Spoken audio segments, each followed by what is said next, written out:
We have the final raid boss of Lunar New Year 2024, Gyarados. This is going to be a quick one. We may have been the first people, at least I've seen so far, to actually clear Gyarados. It turns out the last two fights, while extremely challenging damage-wise, are just a DPS race. So with Tailwind set up and a lot of hard-hitting electric tackers, you can basically ignore most of the fight's mechanics and DPS the boss down. The goal is to have as many party members carry Pokemon that can do 10% damage to the boss in a single move and then faint out. You're riding Tailwind for speed control and potentially Paralysis for speed control as well. Gyarados gets a Dragon Dance at around 75%, I want to say. We'll see in the video shortly here. But the point of the strategy, though, is you need to set up Tailwind. The most important note, though, is you have a taunt turn 1. So if you have speedy electric types turn 1, do a bunch of damage, you can knock off potentially 40% of the boss's health before you even set screens and or Tailwind. So if you're with a coordinated team, just have everyone lead with damage dealers immediately, and then have 2 people come in with Tailwind and potentially Reflect, though honestly, you might not need to Reflect. Gyarados' damage is going to get so out of control so quickly. I don't even think damage control is worth it. I think this fight is entirely just a speed race to out damage the boss before it damages, or before it just wipes your entire team.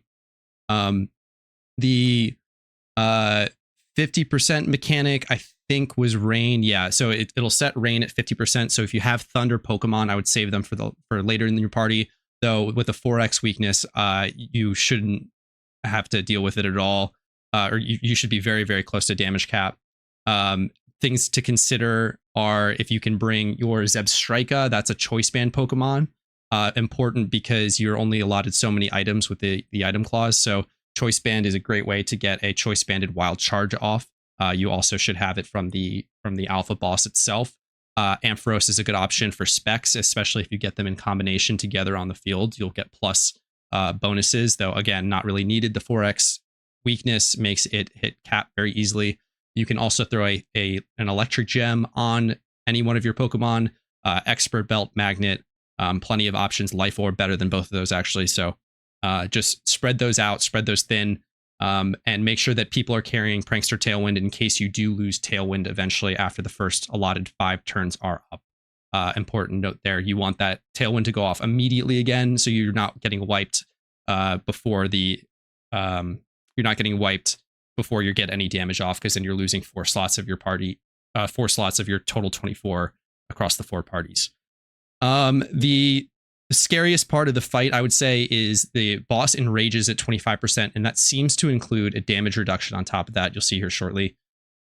We start to do way less damage. Everything was 10% cap immediately, and then all of a sudden we're ticking for 3% only.